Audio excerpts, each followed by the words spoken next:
El poder del despertar espiritual con Mario Alonso Puig. La religión esté basada en el amor. Una religión que no esté basada en el amor no puede ayudar al ser humano a conectar con lo esencial. Entonces, primero es nuestra separación de la dimensión espiritual, porque una cosa es que tengamos materia, tenemos un cuerpo, yo tengo unas manos, afortunadamente tengo unos pies, tengo unas piernas, y otra cosa es que creamos que lo único que somos es materia.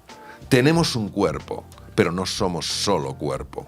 También tenemos una mente, somos espíritu. Tenemos obviamente una dimensión mental que afecta a la dimensión física. Sabemos perfectamente que los pensamientos tienen un impacto directo en la fisiología e incluso en la anatomía.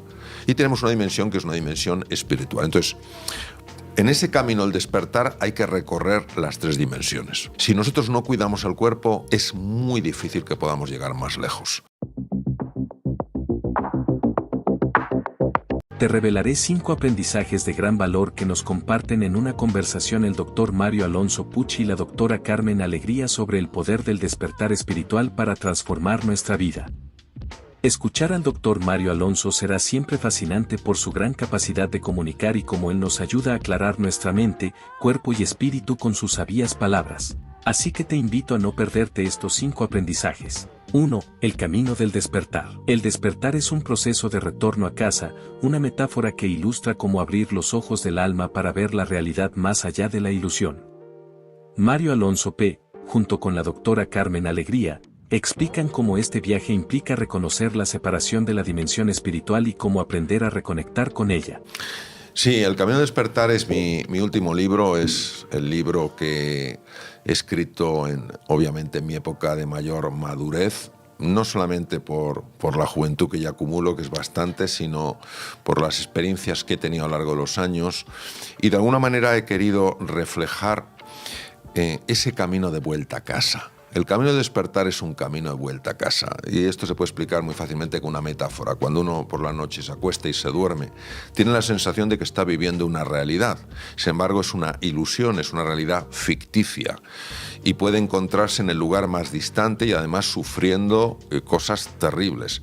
De repente suena el despertador, abre los ojos y se encuentra que está en casa, en su casa. Entonces el camino del despertar muestra cómo volver a casa. ¿Por qué vale la pena volver a casa? Porque la mayor parte de las veces ese sueño en el que estamos metidos cuando dormimos no es un sueño feliz. Suele ser un sueño que tiene o tintes dramáticos o tintes trágicos. Y cuando nosotros despertamos y vemos pues, que tenemos muchas razones para celebrar la vida, para estar contentos, para vivir con ilusión, entonces en ese momento uno se queda sorprendido de haber quedado atrapado durante una serie de horas en un mundo tan oscuro, ¿no? Entonces, el camino del despertar es una invitación sencillamente a abrir los ojos. No los ojos físicos, porque la realidad de la que hablo en el camino del despertar es una realidad metafísica, sino los ojos del espíritu. Es decir, esos ojos que son capaces de ver realidades más profundas, que ven la unidad más allá de la separación, que ven la luz más allá de la división de los colores. Y de alguna manera reflejo, por eso hemos utilizado también bastantes dibujos, reflejo una realidad difícil de explicar y sin embargo muy sencilla de experimentar. Entonces es un mapa que muestra cómo podemos volver a casa. Claro, me encanta la metáfora de volver a casa, que es recuperar la esencia y mirar dentro. Pero, ¿por qué crees que nos cuesta tanto cerrar los ojos del cuerpo y abrir los ojos del alma y mirar dentro? Primero porque nos hemos alejado muchísimo de la dimensión espiritual. Hay personas que están muy quemadas con la dimensión religiosa por distintas razones y confunden lo religioso con lo espiritual, y es diferente. Lo religioso, de alguna manera, representa una serie de prácticas compartidas, una serie de ideas compartidas, y aquí tenemos las distintas religiones que hay en el mundo. El mundo espiritual es la conexión que tiene a nivel personal alguien con el misterio, con la trascendencia, con la esencia. No son para nada incompatibles siempre que la religión esté basada en el amor. Una religión que no esté basada en el amor no puede ayudar al ser humano a conectar con lo esencial. Entonces, primero es nuestra separación de la dimensión espiritual, porque una cosa es que tengamos materia, tenemos un cuerpo, yo tengo unas manos, afortunadamente tengo unos pies, tengo unas piernas, y otra cosa es que creamos que lo único que somos es materia. Tenemos un cuerpo, pero no somos solo cuerpo. También tenemos una mente, somos espíritu. Entonces, ¿qué ocurre? Primero, estamos tan atrapados en la dimensión material y en lo que nos muestran nuestros ojos físicos que tendemos a ignorar o incluso a despreciar cualquier realidad que esté más allá de eso, ¿no? Es como si una ola que solo ve su forma despreciara el agua que la compone, que es parte del océano y que, al igual que otras olas, está conectada porque son lo mismo, son océano, tienen la forma de una ola y son océano. Eso por un lado. En segundo lugar, porque arrastramos algo que es un sentimiento de culpa tremendamente dañino. A nivel inconsciente hay una creencia muy poderosa, muy limitante, y que de alguna manera nos define como seres malos, seres defectuosos y por tanto no merecedores de ser felices. ¿Qué quiere decir? Que en tanto estemos alejados de esa realidad que creemos que somos, bueno, pues la distracción nos hace sentirnos bien. ¿Qué ocurre cuando entramos en ese viaje interior, cuando buscamos dentro? Que creemos que nos vamos a encontrar con algo espantoso. Y los primeros indicios parece que son evidencias de que esto es así. Vamos a suponer que yo salgo de mi casa y veo que está el día súper nublado. Hoy, por cierto, me has dicho que tú viniendo en el coche te has encontrado con un montón de niebla, un montón de niebla. O imagínate nubarrones negros. Y en ese momento dices, ¡qué horror! Sí, eso es lo que tienes ahora. Pero lo que eres no es eso, eso es lo que tienes. Lo que eres es ese cielo azul, donde siempre hay un sol. Entonces, ¿qué quiere decir? Que el viaje interior obviamente pasa por una noche oscura, pero el destino nunca es la oscuridad, el destino siempre es la luz. Por eso, científicos, filósofos, místicos, escritores han pasado por su noche oscura. ¿Por qué nos han llegado con tal ímpetu, con tal fuerza? Porque al final lo que ha representado su obra es la conexión directa con la luz. Entonces nosotros tenemos oscuridad, somos luz. ¿Qué ocurre? Que en el viaje interior o una persona se abre a la posibilidad de que su esencia sea una esencia inocente y hermosa, o no se va a atrever porque va a creer que no hay nada más allá de esos nubarrones. Es como hace 500 años cuando pensábamos que más allá del horizonte había un precipicio lleno de monstruos. Entonces nadie se atrevía.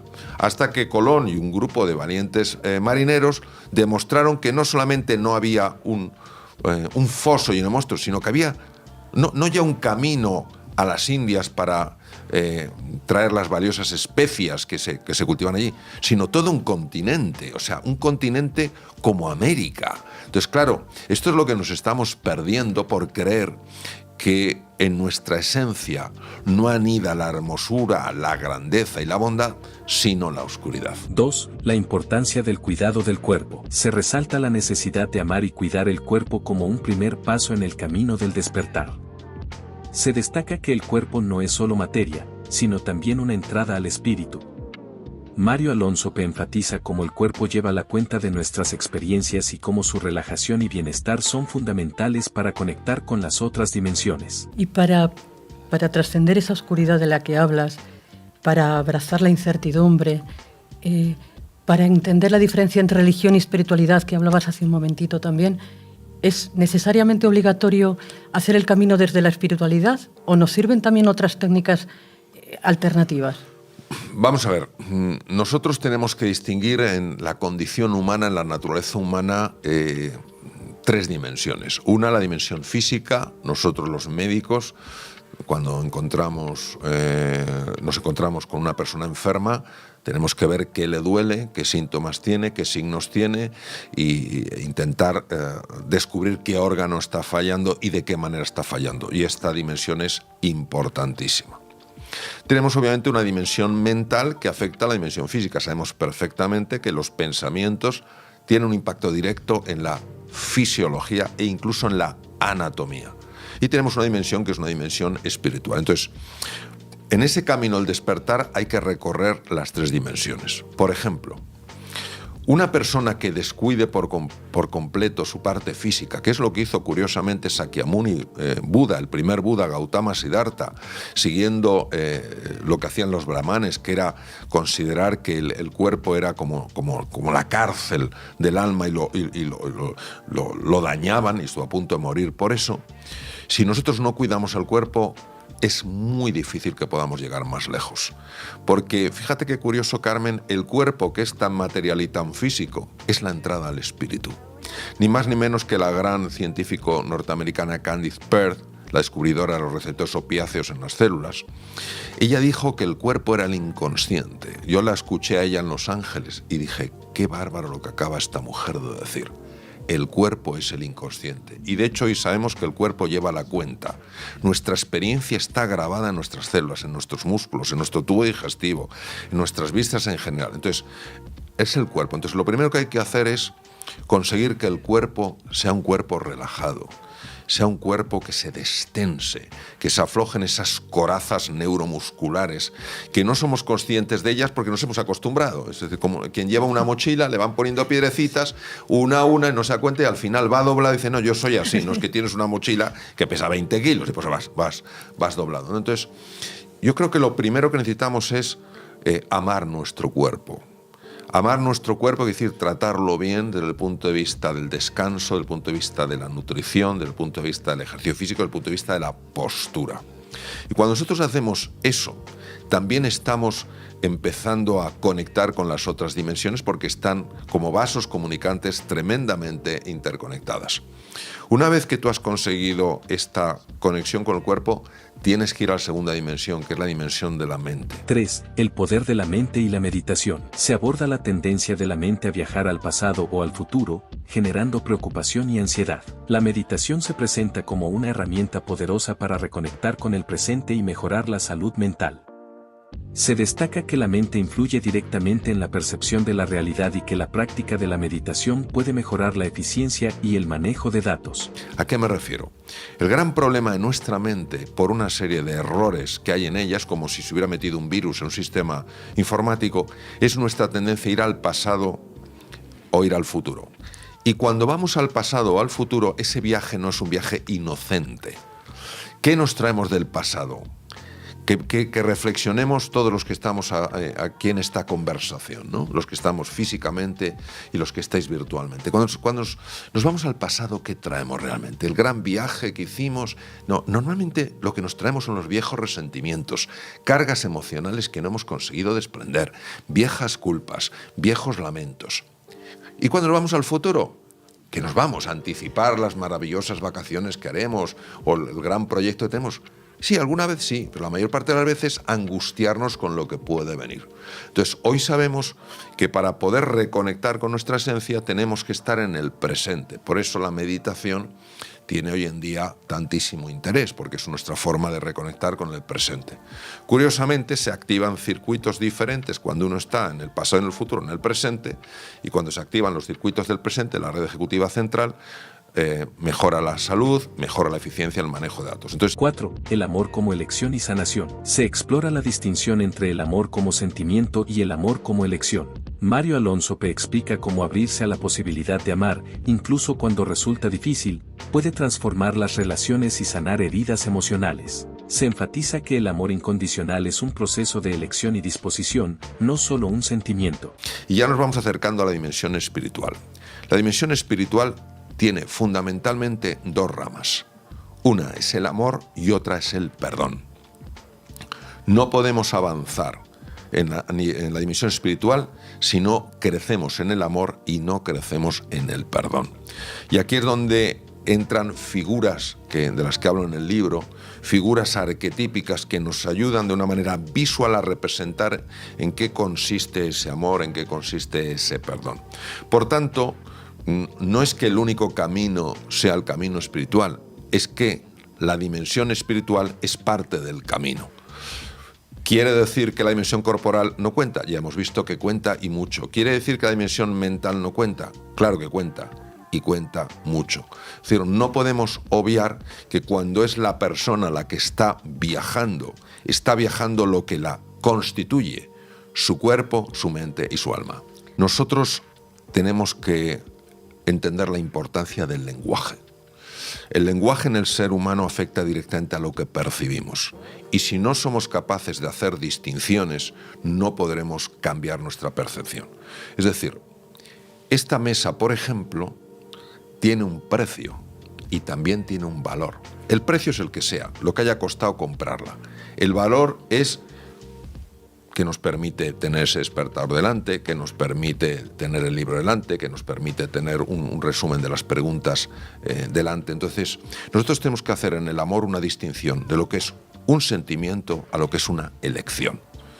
Si algo me está haciendo daño, si alguien me está haciendo daño, si un recuerdo me está generando ira, enfado, miedo, frustración, lo que sea, exigirme, pedirme que yo sienta algo distinto es irreal. Es irreal. Porque encima va a hacer que me sienta mal al ver que no puedo cambiar mi sentimiento. Entonces aumento la frustración, aumento la sensación de impotencia y desesperanza. Pero si yo entiendo que el amor tiene otra descripción, otra definición, que es el amor como elección. Es decir, yo pongo la disposición. No soy capaz de sentir eso, pero sí me gustaría relacionarme de una manera diferente. Entonces empieza a cambiar por completo la forma en la que yo me relaciono con eso. Esa tensión que antes me producía, esa frustración, esa ira, empiezan a bajar de nivel. Es impresionante. Esta forma de amor, que los griegos ya la describieron como agape, es como llevar luz en medio de la oscuridad. Entonces, ¿qué es lo que yo sugeriría? Lo que yo sugeriría es lo siguiente. Vamos a ver. Todos sabemos que el problema no es que no queramos perdonar, que el problema no es que no queramos amar.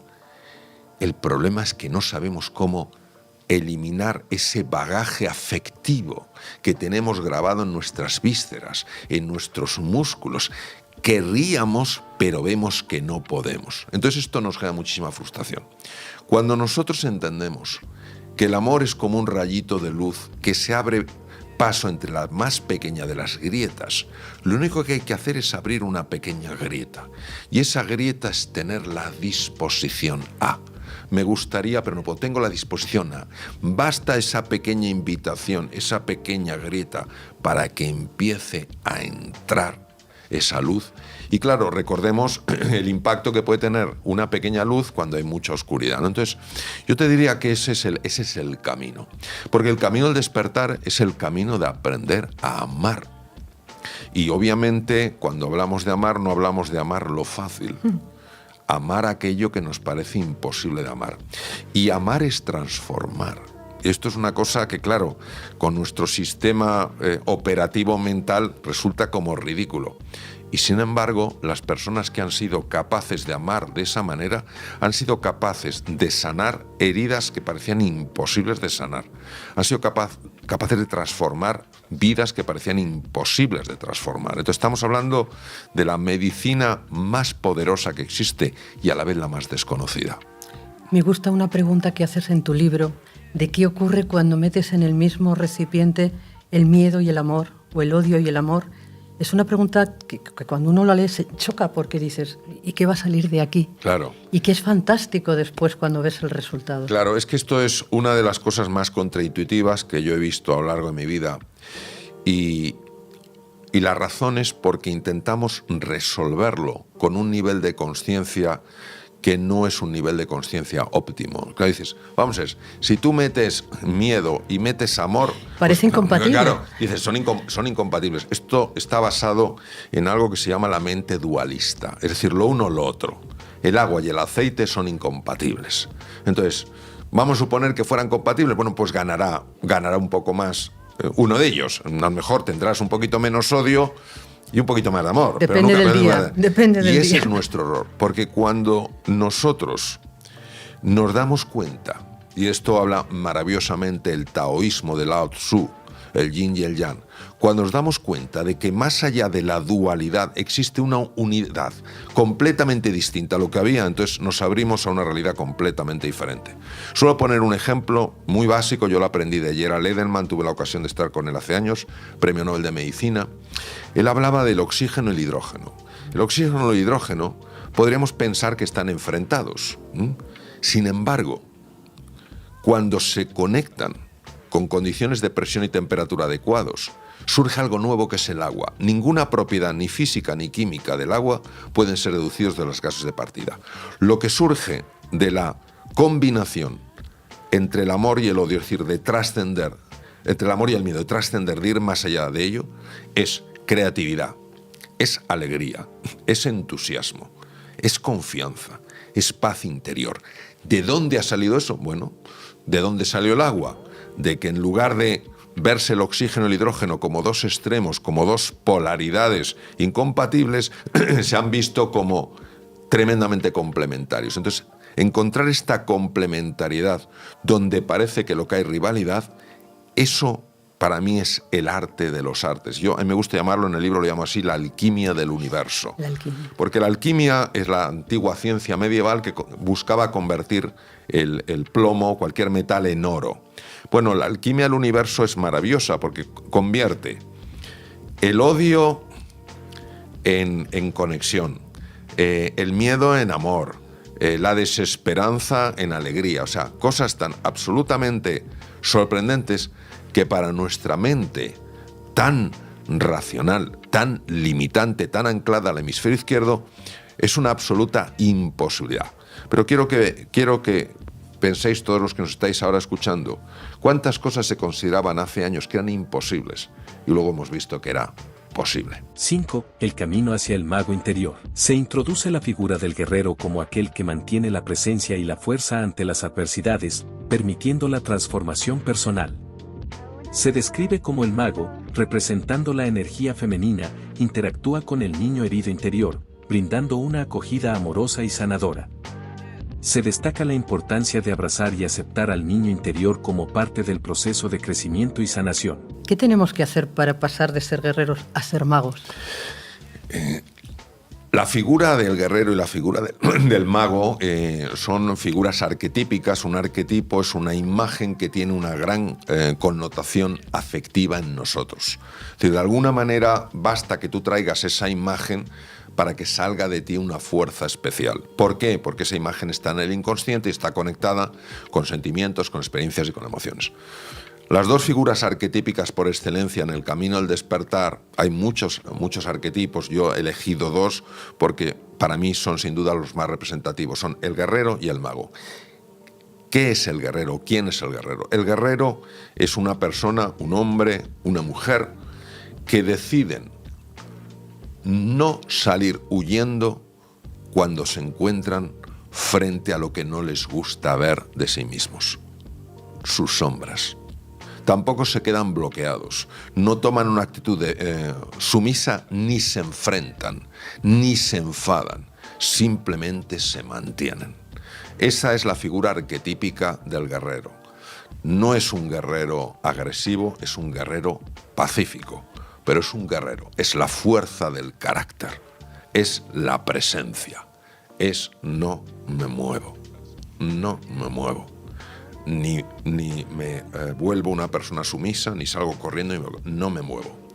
Cuando uno es capaz de mantener esa fuerza, esa presencia, ese carácter, sucede algo sorprendente, sucede algo impresionante, que es que empieza a cambiar todo ese entorno en el que la persona está.